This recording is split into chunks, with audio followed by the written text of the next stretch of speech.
jurídico-social de la corrupción es tan complejo que necesita abordarse desde aristas absolutamente distintas, no todas de índole penal, por supuesto. En principio, el caso Odebrecht, que creo que nos ocupa en esta ocasión, nació en Brasil a través de una investigación de lavado de activos, por eso es que el nombre es Lava-Jato. Y la pregunta sería, ¿qué tiene que ver el lavado de activos con la corrupción? Pues las gestas corruptas a gran escala, la gran corrupción, es demasiado rentable, se mueven muchas sumas de dinero que es necesario alejar de su origen ilícito a través de una serie de conductas financieras o mercantiles que buscan, por supuesto, insertarlo en el mercado de manera medio legal. Conductas, por supuesto, que sanciona el derecho penal. Pero lavar el dinero del crimen rentable es lo obvio y no solo es propio de la corrupción. Entonces, la corrupción tiene una relación más íntima con el crimen organizado, y es la siguiente.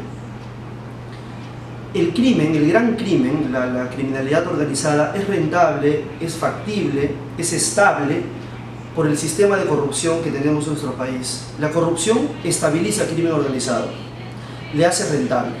Por ejemplo, el delito de trata de personas costaría muchísimo a las mafias si es que no existiesen agentes de control en la ruta, por ejemplo, Pucallpa-Lima, dispuestos a recibir coimas para no pedir DNIs ni autorizaciones notariales a los menores de edad que están siendo transportados.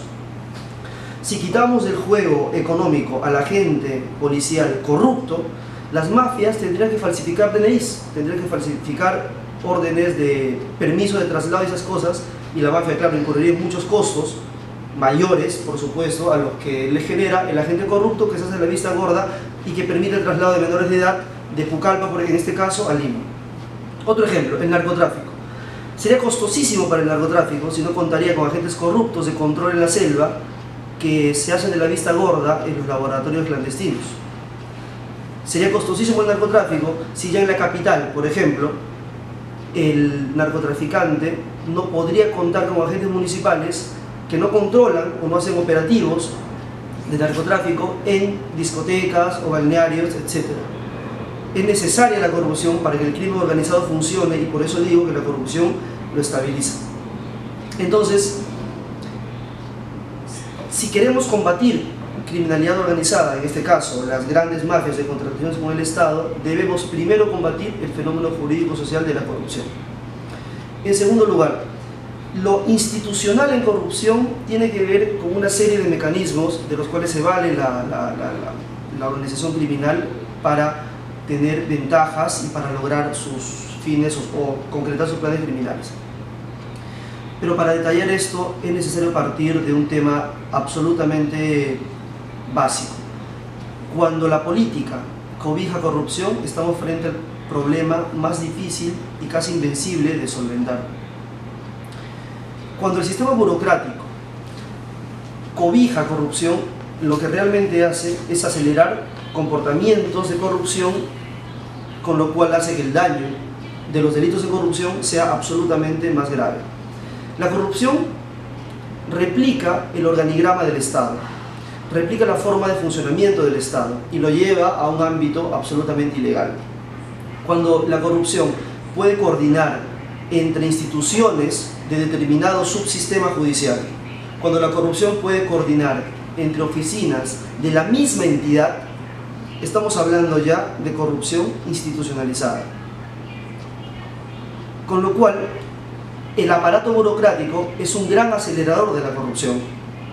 Y para que esto deje de ser así, necesitamos que la burocracia sea más técnica, sea más transparente y además que sea más previsible. Corrupción y burocracia es un mal componente. Corrupción y crimen organizado también es un mal componente. Por ende, reduciendo corrupción, reducimos crimen organizado y reducimos además aparato estatal que funcione paralelamente en el mercado de bienes, de acceso a bienes y servicios.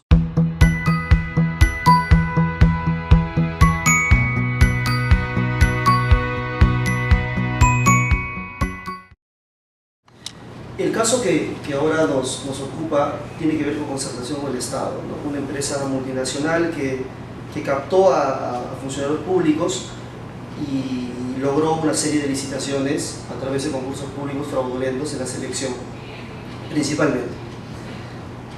Sucede que el planteamiento criminológico de la corrupción es tan complejo en su definición y más complejo todavía en las soluciones que se podrían plantear. La primera respuesta a la pregunta puede sonar absolutamente alejada de la misma o jalar los pelos, pero no es así. De acuerdo al caso concreto, concertación ilegítima, el Estado debe atender más a sus partidos políticos. Bien visto, los partidos políticos forman, eligen y presentan a los futuros representantes de la nación. Los partidos políticos forjan a las personas que en el futuro decidirán la forma en cómo se administran bienes y servicios que nosotros necesitamos para desarrollarlos libremente en sociedad. Entonces el papel del partido político es para nada desatendible y el Estado debe empezar a dejar de mirarlo de reojo, convivir con él como si no existiese y empezar realmente a protegerlo, a fomentarlo, pero también a sancionarlo o controlarlo. Cuando un partido político, capturado por un sector económico, por una compañía económica, por una compañía mercantil, gana las elecciones, lo que viene después poco o nada tiene que ver con el bienestar común o el interés general. Lo que viene después es el famoso payback que espera la empresa porque, claro, aportó muchísimo dinero en la campaña. Y sobre este punto, ¿qué se pudo hacer? Bueno, primero es necesario plantearnos la efectividad de aquello de que el Estado debe financiar partidos políticos. La ley lo dice, es un financiamiento mixto. Sin embargo, nunca se ejecuta porque el Ministerio de Economía jamás tiene dinero. Entonces, debemos plantearnos ya la posibilidad de reducir otros gastos en el Estado y financiar partidos políticos para poder tener una perspectiva de control más real. Pero sin ir muy lejos. Primero, que el partido político detalle la lista de sus aportantes. La lista de aportantes no solo de los formalmente constituidos, sino la lista de aportantes de estas especies de agrupaciones partidarias que son simpatizantes del partido político, pero que formalmente no figuran como parte de ello. Otro tema, controlar la vida política del partido político. Por ejemplo, ¿qué actividades de formación o de investigación realiza el partido político? Actividades de formación o de investigación que la ley de partidos políticos acepta, avala o permite que se financien desde entidades extranjeras. Entonces el Estado debería auditar los partidos políticos y preguntarles, fuera de campaña, ¿qué haces?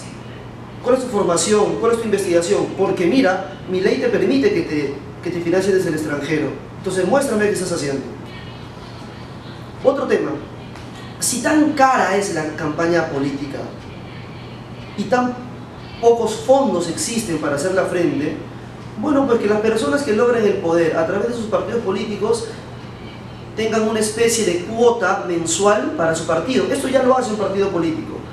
Y claro, puede sonar descabellado, pero primero, cada quien hace con su sueldo lo que quiere. Y segundo, a través de una norma que obligue al representante partidario a entregar parte de su sueldo a su partido político, lo que el Estado podría hacer es decir, bueno, como ya tienes un ingreso medio fijo, ahora yo voy a reducir, por supuesto, el tope de aportes que personas jurídicas pueden hacerte. Porque no me digas que ya no tienes dinero, ahora te aportan tus partidarios. España, por ejemplo, no permite que personas jurídicas aporten a partidos políticos. Pero a la vez, ¿qué pasa?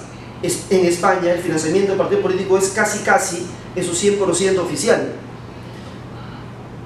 Y finalmente, si tan cara es la campaña política, el Estado debe construir plataformas de libre acceso a la postulación y empezar pues a racionalizar sus tiempos en la prensa y darle más cobertura a las campañas políticas de los demás partidos.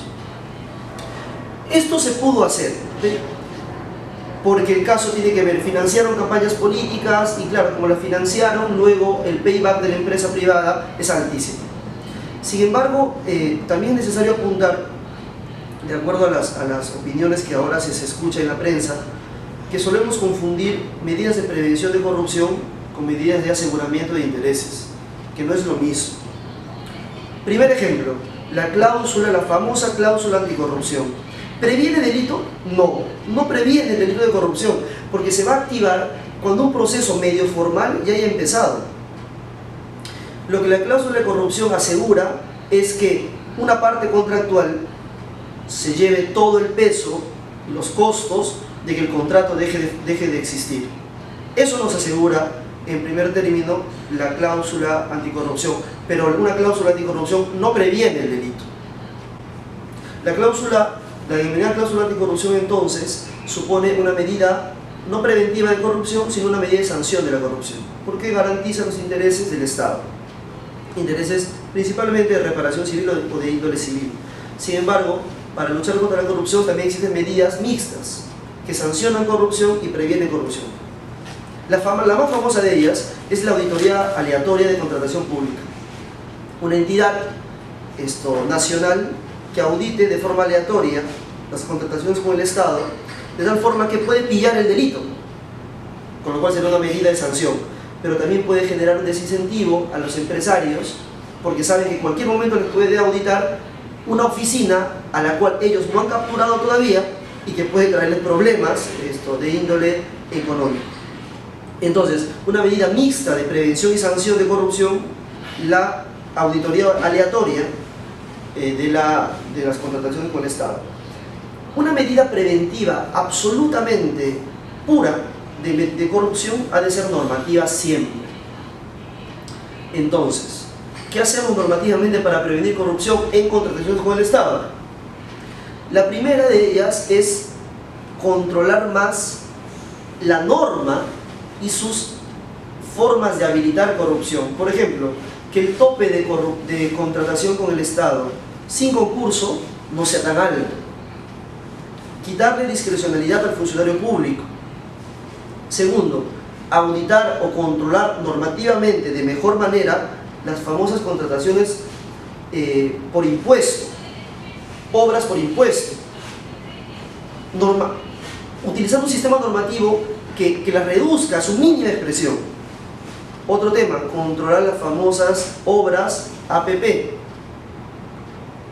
Y finalmente, que la norma habilite a que Contraloría, por ejemplo, pueda auditar obras que se ejecutaron con capital extranjero, que hoy en día no se puede. Entonces, normativamente hablando, sí podemos combatir corrupción, prevenir corrupción a través de marcos institucionalizados, pero normativos. Ahora, ninguna política criminal, de índole no penal por supuesto, puede reducir corrupción a nivel cero.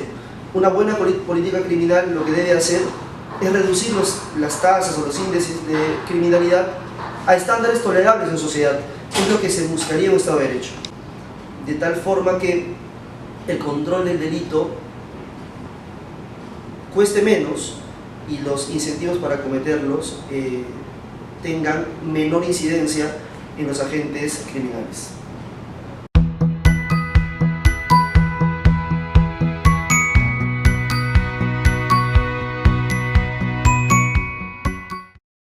Sobre el rol del ciudadano, no se puede asegurar que delitos se cometan en el futuro.